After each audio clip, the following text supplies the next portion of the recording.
Halo Budum, selamat datang kembali di recap untuk MPL Indonesia Season 13 week yang keempat. Dan minggu yang keempat juga nggak kalah seru sama minggu-minggu yang sebelumnya, karena ternyata makin lebih banyak plot twist teman-teman. Yang walaupun memang congrats Bigetron Alpha, kalau misalkan dari hitungan gua harusnya dia jadi half season champion. Loh bang, kalau bisa decide kayak gitu, kenapa lu nggak hitung dulu, nggak ngeliat nanti pertandingan di minggu yang kelima? Karena minggu yang kelima masih 2 minggu lagi gitu loh, di tanggal 19 April. Jawabannya akan kita temukan nanti di urutan atau di standing sih teman-teman ya, atau di klasmen lah pada intinya. Kita bakal mulai dari hasil pertandingan terlebih dahulu. Seperti yang kita tahu, untuk di minggu yang keempat ada 8 pertandingan juga yang dipertandingkan teman-teman. Diawali dari Onyx yang dikalahkan oleh Dewa United Esports dengan skor 1-2, Bigetron yang menang telak 2-0 dan juga menang comeback di waktu yang bersamaan melawan Rebellion Esports. Aura menang terhadap Geek Farm, Onyx menang melawan Bigetron Alpha, dan RRQ Hoshi membungkam Alter Ego di hari Sabtu, semuanya 2-0 tanpa balas. Di hari yang ketiga atau hari Minggu ada pertandingan The Blue Derby. Sang Banteng Biru harus bertekuk lutut di hadapan Sang Macan Putih dengan skor 1-2. Geek Farm masih memperkokoh title The King Slayer-nya dengan mengalahkan RRQ Hoshi, skornya 2-1. Dan minggu keempat ditutup dengan kemenangan dari Alter Ego ketika mereka membawakan Rek dengan gameplay kiting yang nanti akan kita bahas juga di in-game, dan menangnya melawan Dewa United Esports 2-0 tanpa balas. Barulah kita menuju ke standings atau klasmen teman-teman. Nah ini dia yang pengen gua tunjukin ke teman-teman semuanya. Teman-teman hitung dulu deh hasil pertandingan dari Bigetron Alpha. 6 ditambah 2 sama dengan 8 pertandingan.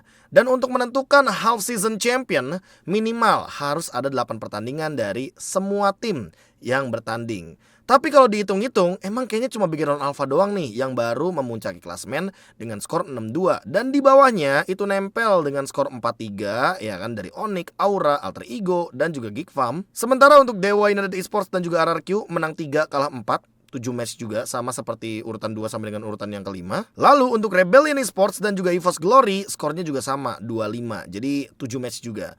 Dan kalau dihitung-hitung teman-teman, walaupun mau itu Onyx, Aura, Alter Ego, dan juga Geek Farm menang 1 kali lagi ya kan, sehingga mereka maksimal ada di 8 match. Jadi apapun yang terjadi dari urutan kedua sampai dengan urutan yang kelima nanti di minggu yang kelima, ya nggak bakal mengubah klasmen juga untuk Bigetron Alpha. Kecuali kalau ternyata nanti lanjut nih sampai dengan minggu yang keenam, Bigetron Alpha kalau misalkan kalah di minggu yang kelima dan kalah lagi di minggu yang keenam, itu chance untuk mereka turun dari urutan pertama sangat-sangat besar. Begitu juga dengan urutan yang di bawah. Kalau kita berbicara dari urutan yang ke-6 sampai dengan urutan yang ke-9, ya semuanya pun masih bisa naik. Makanya nggak heran teman-teman, untuk sekarang yang paling aman, yang paling bisa gue bilang aman ya Bigetron Alpha, karena mereka udah dapetin 6 kemenangan match gitu loh. Mereka kalau mau lebih aman lagi ya mereka menangin 2 match lagi ya kan, baru mungkin mereka akan tinggal nunggu nih klasmennya bakal finish di urutan yang upper bracket atau mereka bakal di urutan yang cukup berbahaya di play-in gitu loh, yang kalau misalkan kalah itu langsung pulang di babak playoff. So mungkin untuk early-nya aja, gue nggak tahu nanti di MPL Indonesia bakal ada pengumuman kayak misalkan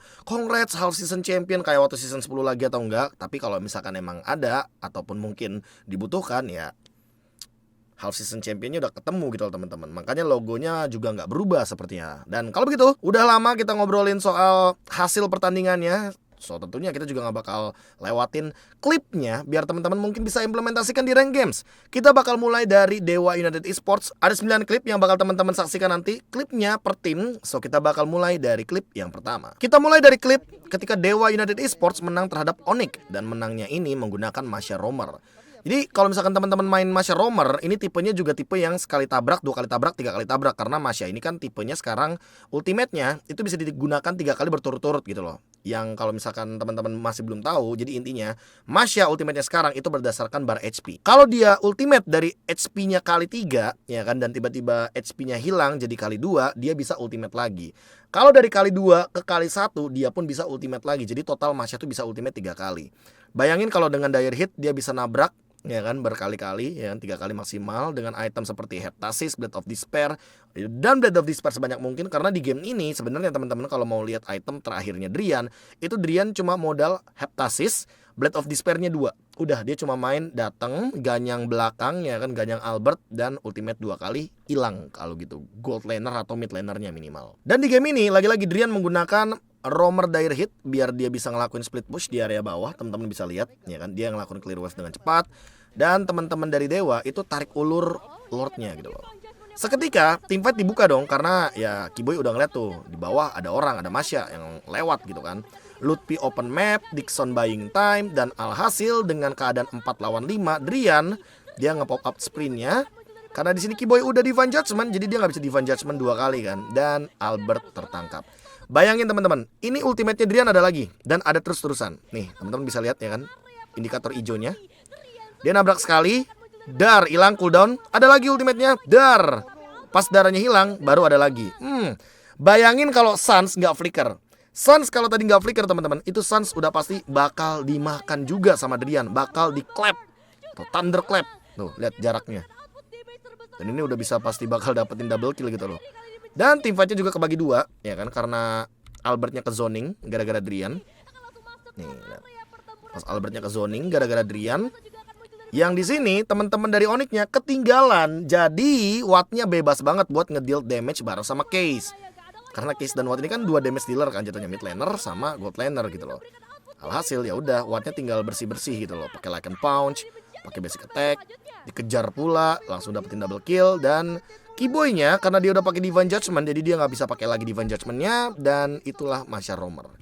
Bang, Masya Romer syaratnya apa? Jungler tank. Ayo, mau jawab apa coba pemain-pemain jungler assassin kalau misalkan kalian berharap ke Masya Romer yang damage kayak gini.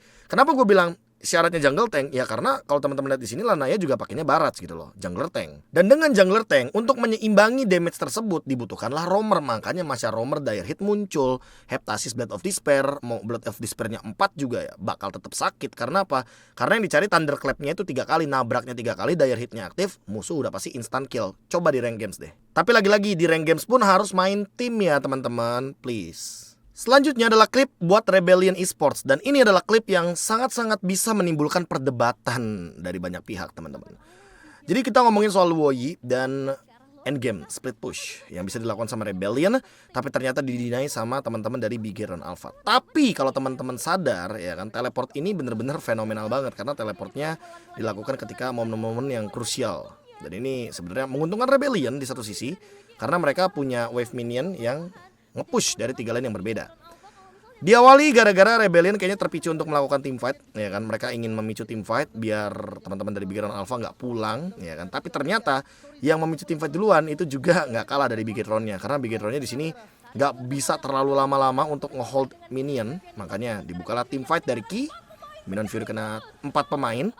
Dan seketika Swallow yang bermain dengan Winter dan juga Immortality ngebuka teleportation diversion ultimate-nya dia ke tengah-tengah yang namanya purple buff.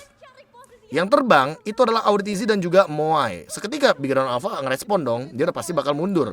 Nah ini dia perdebatan yang kayaknya lagi rame diperbincangkan sih harusnya di komunitas Mobile Legends Bang Bang. Terutama kalau kita ngomongin soal bagaimana teleportation yang fenomenal banget. Dan Audi di sini posisinya nggak punya ultimate. Audi nggak punya ultimate. Dia coba untuk ngezoning Moreno, memperlama Moreno karena Moreno yang paling bisa ngedamage ke Moai. Ini Morenonya udah miss, ya kan? Morenonya udah miss untuk Astra Recall-nya. Tapi yang dilakukan Audi ini dia yang sudah mulai bisa diperdebatkan. Karena dia punya flicker dan dia bisa ngebantu Moai untuk mukulin base turret-nya, ya kan? Seketika ya mungkin dia anggaplah dia blink ke sini untuk ngezoning Morenonya juga sekaligus dia mukul base turret-nya. Kira-kira kalau base turret-nya dipukul sama Audi, hancur nggak teman-teman? Audi di sini ada sekitar 2-3 detik dia coba buat ngezoning Ki dan juga Sorizo gitu loh. 2-3 detik. Akhirnya di shutdown. Minionnya pun ada di dalam base dari Bigetron. Hingga akhirnya Audi udah mulai sadar pas Moai-nya tumbang, baru Audinya yang mukul-mukulin karena ada wave minion. Dan gue juga merasa kalau itu Audi udah mukul duluan dari dia di sini, ya kan, bareng sama Moai, dia flicker langsung dia pukul-pukulin base-nya. Kayaknya Rebellion dapat deh guys untuk base turret-nya ini loh. Base terakhir dari Bigetron. Dan game akan menuju ke game yang ketiga. Karena bayangin, Moai aja mukulin sendirian, itu udah sisa segini. Gimana kalau dibantu sama Auditizi? So, gue pengen kalian melihat dari perspektif kalian. Kalau di rank games ya silakan kalian langsung aja ganyang gitu loh, flicker. Gunakan untuk basic attack karena ya base-nya juga udah tinggal satu lagi udah terbuka. Wave minion juga akan terus berjalan. Sekalipun mungkin kalian tumbang, minionnya masih ada gitu loh. Tulis di kolom komentar apa yang kalian pikirkan tentang momen ini. Melanjutkan klip dari Rebellion tadi, ya kita ke Bigetron dong tentunya. Dengan momen comebacknya yang luar biasa, Bigetron Alpha lagi dan lagi ya. Mereka menunjukkan kelasnya, mereka menunjukkan bahwa mereka bukanlah tim yang mungkin ketika memang harapan sudah hilang ya kan, mereka malah membuat harapan itu menjadi kenyataan gitu loh. Dengan cara ngelakuin zoning out. Dan di sini yang ngezoning bukan cuma Eman. Sorizo juga sampai nyari Vincentnya. Dia nggak mau Vincentnya ini adu retribution sama Super Ken. Dan teman-teman Bigetron ketika tadi base-nya nggak hancur, mereka langsung coba untuk recreating ya kan wave minion mereka, hingga akhirnya mereka nemuin di sana ada Swallow, buka ultimate juga dan Swallow memilih untuk pulang gitu loh. Vincent kena zoning out dan Lordnya otomatis diamankan sama Super Ken. Tapi di sini Bigetron Alpha nggak berhenti loh, mereka mau perang karena mereka menang kuantitas. Ya kan, Moe tumbang, Audi tumbang, pas sudah balik lagi, Karsnya tumbang dan disinilah Bigetron.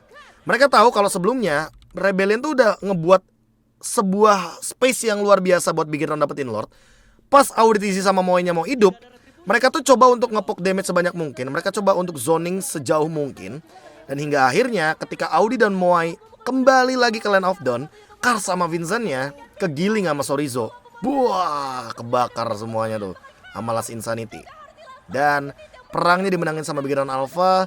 Mereka akhirnya bisa ngelakuin push ya kan. Lagi-lagi kalau kita ngomongin soal Bigetron push, ya mereka tuh pushnya pelan-pelan gitu loh. Lo lihat ya kan, pushnya pelan-pelan, di atas nggak mau dihancurin dengan cepet. Nih gua kali 2 ya. Tuh lihat, mereka pelan banget. Tungguin super minion, midnya dulu dimanfaatin. Dan seperti biasa Bigetron Alpha kalau dipegang, dia udah pegang Lord Evolve lah pokoknya. Apalagi lagi momen-momen comeback kayak gini, pemanfaatan wave minionnya pinter banget. Timingnya juga on point terus. Dan ketika udah di depan base, ketika Kars dan Vincentnya mau hidup, nah ini dia nih yang dilakukan sama Bigetron Alpha. Mereka coba paksa buat end game. Sekaligus mereka targeting lagi ke hero-hero dari Rebellion. Karena mereka tahu nih, kalau Rebellion itu bakal rugi. Misalkan perang di high ground mereka sendiri ketika Lordnya lagi bergerak. Alhasil Kars tumbang lagi, Ganyangnya nggak berhenti, Auditisi juga tumbang, Moe keluar flicker tapi harus memakan korban jiwa, hingga akhirnya mereka menutup game ini dengan kemenangan 2-0. Bisa diterapin di rank games? Bisa banget. Kuncinya apa? Ya komunikasi sih menurut gua. Kalau emang kalian di level rank games, kalian mungkin mainnya ya pas ada momen mau comeback kayak gini. Ketika kita ngomongin soal Bigetron Alpha, ya mereka disiplin soal wave minion. Berarti kalau kita ngomongin soal rank games, komunikasi. Ya solusinya, mabar di Discord gue lagi banyak tuh yang nyari teman mabar soalnya. Enggak, gue bukan promosi tapi ya maksud gue kalau emang lu mau menciptakan sebuah rank teams yang compact kayak gini, apalagi comebacknya kan dari Rebellion unggul 1000 hingga akhirnya Bigetron unggul 7000, akhirnya artinya comebacknya 8000 gitu loh. Ya kalian mungkin udah mulai harus bermain sebagai tim dengan komunikasi yang proper. Ya salah satunya cari tim mulai dari sekarang kalau emang kalian merasa kalian pemain solo. Karena yang dilakukan Bigetron Alpha dengan momentum mereka dapetin Evolve Lord dan mereka ngejalanin 3 wave minion yang berbeda ini, apalagi mereka kalah dari segi base turret, itu membutuhkan comms yang menurut gua harus satu arah dan gak boleh ada ego yang tiba-tiba kayak enggak, harus kayak gini, harus show off apa enggak. Ini mereka emang bener-bener nutup gamenya dengan sangat-sangat flawless lah gue bilang. Gua ngerasa dengan klip ini, klip dari Aura, mungkin kita akan lebih detail ngomongin soal keuntungan ketika kita mungkin udah mulai masuk ke late game dan kita pegang 3 base turret yang sudah pecah tentunya kalau teman-teman bisa lihat di sini, dan juga decision yang ekstrim dari Aura. Kalau teman-teman lihat di sini sebenarnya Aura bermain dengan Angela mid lane. Nah, jadi ya udah pasti Angela mid lane kan item lebih banyak, dia juga rotasi lebih bebas, dia juga nggak perlu worry kalau misalkan dia nge-clear lane jauh. Dan Yeskiel ini punya fleeting time teman-teman. Jadi item pertamanya tuh fleeting time. Dan dengan pemanfaatan wave minion yang tadi gue mention sebelumnya, udah pasti kan Aura bakal menang dari segi wave minion di top lane dan mid lane. Di sini Aura coba buat ngebuka setup. Ya memang setupnya sedikit bisa dibilang agak terlambat nih backupnya dari Aura karena groknya Yawi nyundul, tapi nggak semuanya nge-follow up dengan cepat. Tapi trade kill yang didapatkan sama Aura di sini sebenarnya lumayan untung. Karena apa? Karena ya mereka 2 tuker 2 gitu loh. Dugun tumbang, tukar Hazel. Di sini Kabuki juga tumbang. Tapi Kabuki ditukar sama flickernya Cadera. Dan kita tahu sendiri Brody tanpa flicker itu nggak punya escape ability tambahan. Disinilah dia momentum mulai tercipta. Karena Yeskiel ini kan udah punya ultimate lagi kan. Dan jatuhnya kalau kita ngomongin soal Aran, dia Viraga Armornya mau muncul. Seketika ketika Viraga Armornya Aran muncul, dia langsung Last Insanity, dia flicker, dan Cadera kan udah gak punya escape ability apa-apa lagi.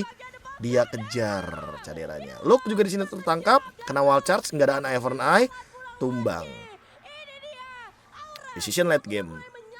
Daripada ngincer Lord, mendingan perangin terus, ya kan? Dan dengan menang jumlahnya Aura, mereka menutup game ini dengan skor 2-0. Jadi ya emang seketika kayak fokusnya dari Aran langsung pokoknya kill gitu kan. Apalagi ini kegilaan terakhir ya, Last Insanity yang digunakan sama Aran. Ini juga decision yang menurut gue lumayan gambling loh. Gue gak tahu ini kalau misalkan kita ngomongin golden moment pokoknya Aran bilang yes kill masuk gua gitu doang. Call dari Aran, berarti Aran sepede itu untuk ngeganyang Cadera, ya kan, hingga akhirnya Cadera di sini tumbang juga. Dan turn apart memorinya juga di dodge dengan Viraga armor yang pecah. Oke, Prince Aran gue lihat makin oke nih untuk ngomongin decision. Jadi Aura well prepare banget untuk mereka bertanding dengan decision late game yang menurut gue cukup ngeri ya, apalagi semenjak datangnya Yawi. Opsi menangnya mereka jadi jauh lebih banyak.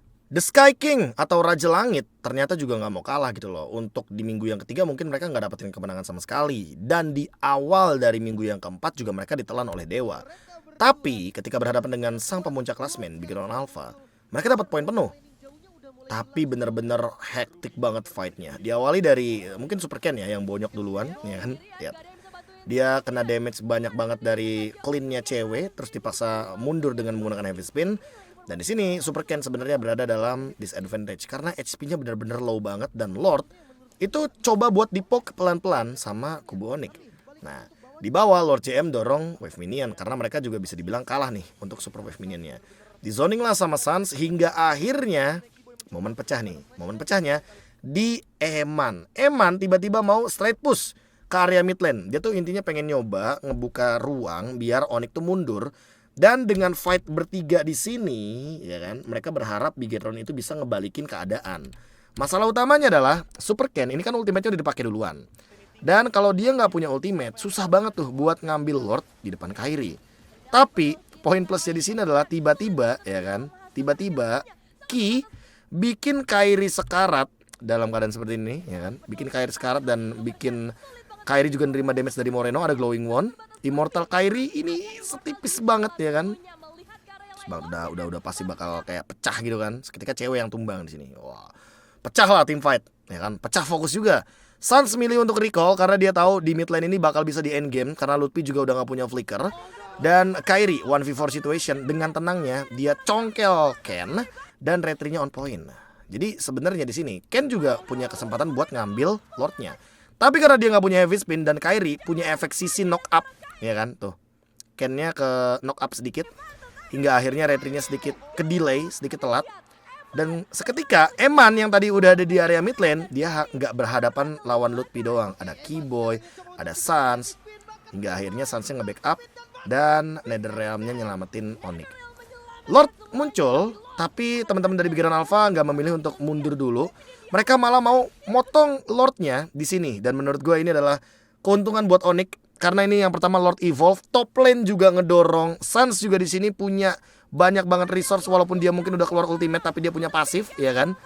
Dan Winter, Immortal, lu lihat Sans refleksnya. Dan itu gak cuma sekali teman-teman, berkali-kali. Makanya gak heran sih, Sans ini jadi player of the game. Dan akhirnya di sini Onyx menutup gamenya dengan 2-0. Lihat, mereka tuh nge-punish kesalahan Bigetron yang kecil banget kesalahannya karena mungkin mereka nahan evolve sepersekian detik ya kan di mid lane. Dan hingga akhirnya mereka beli tuh semua item-item penambah darah, Queen's Wings ya kan, terus 2 anti kuiras, ada Guardian Helmet. Cuma biar nantinya nemenin Lord doang. Karena Lord di sini kalau ditempel sama anak-anak Onyx, ya kan, dalam posisi kayak gini dia kan dapetin yang namanya damage reduction gitu loh. Dan damage reduction itu kalau kalian mau ngitungnya gimana, nih satu pemain itu nambahin 5. Ini 5 dikaliin aja ada berapa? Misalkan ada 3, berarti total dapetin 15% untuk damage reduction teman-teman. Ini buat Lordnya. Jadi kalau misalkan ada 5-5-nya ya 25% damage reduction dari Lord gitu loh. Jadi makin kuat. Gua pernah bilang kalau decision late game, kalau kita ngomongin soal Lord versus hero ya kan, atau point kill, utamain point kill, tapi Onyx membantah itu semua. Lord juga penting kok kalau misalkan 1 lawan 4 kayak tadi posisinya, yang dimana Bigetron punya kendali tim fightnya ya kan, karena kebetulan Bigetron fokusnya ke Lord juga untuk mukul-mukulin Lordnya. Alhasil ketika Kairi dapetin Lordnya malah menjadi sosok support buat tim Onyx yang walaupun kalah jumlah ya kan, tapi mereka bisa outplay dengan pasif dari Lord tersebut. Ayo belajar macro play dengan asumsi, dan itu yang akan kita tunjukkan dari RRQ Hoshi. Di sini posisinya Alter Ego menang kill tapi kalah gold. Dan sesaat setelah RRQ muncul di bagian sini, lihat ya kan, Alter Ego kan habis clear tuh di bagian top lane, ya kan? Habis clear di bagian top lane otomatis hilang kan, dan Rasi di sini langsung konsil bareng sama Pai. Entah RRQ emang notice karena tadi Rasi dan juga Pai-nya di top lane nge-clear barengan gitu kan. Mereka langsung mundur seketika dan menyisakan Banana sendirian. Banana ngeliat Rasi dong. Banana ngeliat Rasi di rumput mid lane. Dan ini menurut gue rumput yang penting. Karena apa? Karena timingnya bisa banget buat makan Rasi ketika RRQ dapetin informasi satu player atau dua player aja yang ada di rumput penting ini, ya kan? Banana masih standby. Banana makronya tahu banget kalau Rasi bener-bener gak pindah. Dan Lord dari Lemon, ya kan, ini Eternal Guard-nya ngebuka sedikit vision. Jadi tetap Rasinya ada di sana karena Banana pegang bush-nya. Hingga akhirnya boom, di all in Rasinya. Immortal pecah, covernya gak ada dan Rasi tumbang. RRQ menang jumlah. Banana nge-zoning out. Hingga akhirnya Lord bisa di take down sama RRQ Hoshi di sini sebenarnya, ya kan. Tuh. Tarik ulur dan macro play. Tapi seketika kalau kita ngomongin macro play teman-teman, ini cuma bisa lagi dan lagi dilakukan oleh team play. Karena kalau misalkan ada XP laner di sini ya kan, dan siapapun itu di sini lebih tepatnya, tapi nggak ada call-nya, apalagi kalian main solo, itu decision kayak gini belum tentu bisa dilakukan gitu loh. Decision kayak gini punya resiko tinggi, punya kalau misalkan Rasinya di backup gitu kan, dan counter setupnya bisa dijalankan sama Alter Ego. Tapi di sini tas kelihatan ya kan sama Irat. Ketika berarti ya udahlah, karena tasnya di bawah, Krite-nya juga ngeluarin bola ya kan. Vin-nya langsung respon. Oke, semuanya di bawah. Berarti Rasi sendirian di atas, konsil dimainin dan Rasinya diganyang. Silahkan coba ya kalau udah momen-momen late game. Karena ini yang gua maksudin tadi gitu loh. Kalau kita ngomongin soal hero atau Lord, hero dulu aja ganyang. Ya RRQ milih hero, makanya contohnya kayak gini gitu loh teman-teman. Saatnya kita ngomongin gold laner yang lagi fenomenal, Roger. Tipe build-nya macem-macem. Ada yang Thunderbelt Endless Battle, ada yang Heptasis Berserker's Fury, ada yang Endless Battle Huskclaw, macem-macem pokoknya. Dan di sini kita juga diperkenalkan dengan Roger Basic Attack. Tujuannya apa? Tujuannya pasif dari Roger. Pasif dari Roger itu teman-teman, basic attack-nya, satu basic attack-nya ya, dari pistol atau human form, itu punya bonus damage 5% setara dengan HP dari lawannya. Jadi ini kayak apa? Kayak Demon Hunter Sword. Kayak dulu skill 2-nya Lunox. Apalagi tuh ya. Kayak basic attack-nya atau pasifnya si Edith. Kalau Edith 4%, kalau Roger 5%. Lu bayangin, pasifnya Roger nggak ngapa-ngapain, cuma gebuk doang pakai pistolnya dia nih. Itu punya bonus damage 5%. Belum lagi kalau ditambahin Corrosion Sight, Demon Hunter Sword, Golden Staff, dan item seperti Malefic Roar. Damage-nya seperti apa? Udah pasti meledak teman-teman. Dan itu terbukti karena Branch ini kayaknya nggak nyampe 5 detik atau 4 detik Vincent tumbang dengan item seperti ini. Item Toilet Armor, Guardian Helmet, Antiquiras, item penambah darah semuanya teman-teman. Ya Toilet Armornya kalau teman-teman nanya kan gak ada Berserker Fury bang. Bukan buat Berserker Fury, tapi buat Claw Kun. Karena Claw Kun sekali ngedamage dengan Astral Recall itu bisa sampai 1200an lebih gitu loh. Jadi makanya butuh item kayak Toilet Armor. Nah, lihat attack speed dari Branch. Sesaat ketika Dreams ditelan, lihat Vincent dipukul 1, 2, 3, 4, 5, 6, gak tahu berapa hit, hilang seketika. Silahkan kalian coba di rank games mungkin kalau kalian tertarik dengan Roger attack speed seperti ini. Karena Roger attack speed seperti ini gak perlu lama-lama pakai wolf form. Dia yang penting pakai human form aja. Karena apa? Karena dengan human form dia kan punya tambahan tuh bonus basic attack yang damage-nya setara dengan 5% dari darah lawannya. Jadi dengan modal basic attack aja ya kan, basic attack yang attack speednya cepat. Ya sebenarnya Roger di sini udah punya kapasitas untuk memainkan front to back gitu loh. Nih lihat, basic attack, basic attack, basic attack, basic attack, basic attack, basic attack, basic attack, hilang. Silahkan dicoba di rank games. Tapi lagi dan lagi lebih enak kalau main party harusnya teman-teman. Ngomong-ngomong macro play, RRQ tadi udah sempat kita lihat klipnya. Dan mereka ulangi kembali asumsi makro mereka ketika bertemu dengan Geek Farm. Dan bedanya di sini Geek Farm itu hero-nya Selena Novaria. Dan kita udah pernah ngeliat Selena Novaria teman-teman. Yaitu adalah dari Alter Ego, yang dimana mereka selalu berada di dua tempat yang berbeda. Yang namanya Novaria dan juga Selena emang nggak boleh disatukan di satu tempat yang sama. Karena takutnya kalau kena ganking area of evac, ya kan, kena hero-hero AOE, itu bakal gampang banget buat dieksekusi. Teman-teman bisa lihat di sini RRQ sebenarnya ke spot ya kan, dengan 4 pemain yang mereka memilih untuk mundur. Dan akhirnya di sini teman-teman bisa lihat Irat itu dibikin sekarat, ya kan, gara-gara Roger attack speed lagi dan lagi. Dan sesaat setelah Irat setengah darah dan ultimate dari Aboynya hilang di sini, walaupun mungkin ada trap ya kan dari Iratnya, Vin langsung coba buat menebak di mana Geek Farm berada. Oke, di sini asumsi pertamanya adalah dengan adanya Irat yang sekarat dan 3 pemain dari Geek Farm mundur semuanya kena Downing Light, ya udah pasti rumput yang terdekat adalah rumput di mid lane. Makanya tiba-tiba Vin di sini bikin asumsi, gue bakal konsil, gue bakal tabrak mid lane-nya. Sebenarnya ya fine-fine aja untuk nabrak di mid lane ini. Cuma teman-teman bisa lihat posisinya, Selenanya di mana, Novarianya di mana. Jadi kalau teman-teman mau main Selena Novaria di rank game, syaratnya nggak cuma tank jungle doang, tapi kalian nggak boleh nempel barengan. Dan ini contoh formasi yang ditunjukkan sama Geek Farm, itu formasi yang menurut gue paling flawless. Kalau ngomongin soal Selena Roamer, mid laner, Novaria, gak boleh berdempetan yang nempel banget. Harus beda tempat dan kasih jarak. Wah, ini nih pentingnya teman-teman ya ketika kita berbicara soal hero range, hero yang squishy, apalagi roamer damage gitu loh. Hasilnya apa? Hasilnya di sini karena Vin udah nyundul dan flicker duluan, apalagi yang kena arrow itu Banana yang kendali teamfightnya, controller teamfightnya pecah tuh. Boh. 3 pemain RRQ kena zoning, Iratnya juga kena lele di sini ya kan, gara-gara Baloyski. Set. Lelenya on point, ditabrak juga sama Hazel, eksekusi dapat 2. Apprecious rate-nya Irat nggak bisa digunakan karena dia udah tumbang duluan.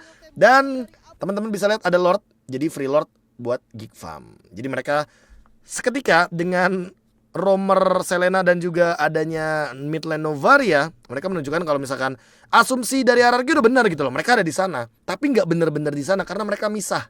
Dan itulah pentingnya kalau misalkan kita menggunakan Selena roamer atau damage dealer apapun ya, bentuknya roamer yang pakai dire hit dan mid laner yang squishy, harus misah gitu loh. Apalagi yang main jarak kayak Novaria dan juga Selena. Dan untuk klip penutup kita akan ada di Alter Ego, karena permainan kitingnya gue nilai luar biasa banget. Dan gue suka banget dengan Rek yang bermain lagi ya kan, dengan mungkin vibes yang berbeda di season 12 dan season yang ke-13. Season 13 kayaknya bener-bener jauh punya tempo yang oke, ya kan. Melihat bagaimana Alter Ego dengan permainan kitingnya, permainan tarik ulurnya yang menghasilkan banyak banget advantage buat mereka. Diawali dari Cici Pai itu muncul di top lane dan ditarik sama Rek ya kan. Mereka tuh pengen ngepress mid lane-nya karena mid lane dari Dewa, teman-teman bisa lihat sendiri dong, ini udah mau hancur gitu loh. Udah tinggal 1 hit lagi, itu bisa pasti hancur. Nah, Alter Ego memicu gimana caranya biar Dewa ini ngelakuin defense di area mid lane. Dengan cara Pai-nya nge-cut, Krite-nya juga nge-clear, Nino-nya juga coba buat ambil minion sebanyak mungkin di area mid lane. Hingga akhirnya di sini Pai coba buat paksain dapetin mid lane tapi tetap nggak dapet dan case-nya sekarat, ya kan. Case sekarat, dia nggak mau buru-buru untuk ultimate. Ada satu informasi yang sebenarnya didapetin sama teman-teman dari Alter Ego. Lord-nya coba buat di engage lagi, tapi di reset lagi setelah mid lane clear wave lagi. Nih setelah ini teman-teman bisa lihat ya kan, Lordnya dilepas, ditarik ulur ya kan, kereset, midnya di clear, Dewanya nge-clear mid lagi. Dan sesaat setelah case-nya muncul, Driannya muncul di bagian mid lane sini ya kan. Boh, langsung tuh lihat respon dari teman-teman Alter Ego. Mereka langsung ganyang semuanya ke area Lord, Lanaya setengah darah.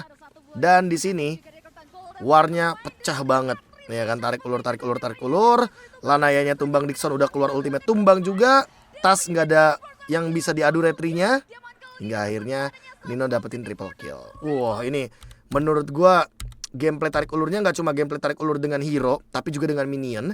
Karena kalau misalkan Dewa lepasin mid lane turretnya, mereka juga bakal rugi gitu loh. Dan ini Dixonnya ketangkep, Dixonnya naga, tapi apalah daya gitu loh, naga dipukulin sama Nino ya kan, Ninonya penetrationnya juga tinggi banget.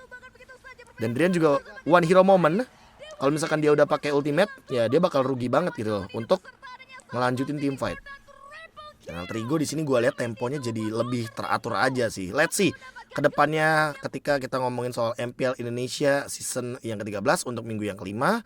dengan banyaknya perubahan di minggu yang keempat. Dan sebagai penutup video ini teman-teman, jangan lupa ya untuk minggu yang kelima itu bukan di minggu depan tapi di tanggal 19 April 2024 sampai dengan 21 April 2024. Jadi buat teman-teman jangan sampai salah jadwal ya, karena untuk MPL Indonesia di season 13 week yang kelima baru akan digelar kembali setelah lebaran teman-teman. Dan gue mungkin mewakili para kru yang bertugas atau bahkan talent-talent yang bertugas juga ya teman-teman ya. Gue mengucapkan minal aidin wal faidin, mohon maaf lahir dan batin walaupun mungkin belum lebaran. Tapi ya sampai jumpa di minggu yang kelima, dan pasti akan ada video kok sebelum minggu yang kelima. Dan kita bakal restream MPL PH. Sampai jumpa lagi di video selanjutnya. Jangan lupa bahagia. Dadah.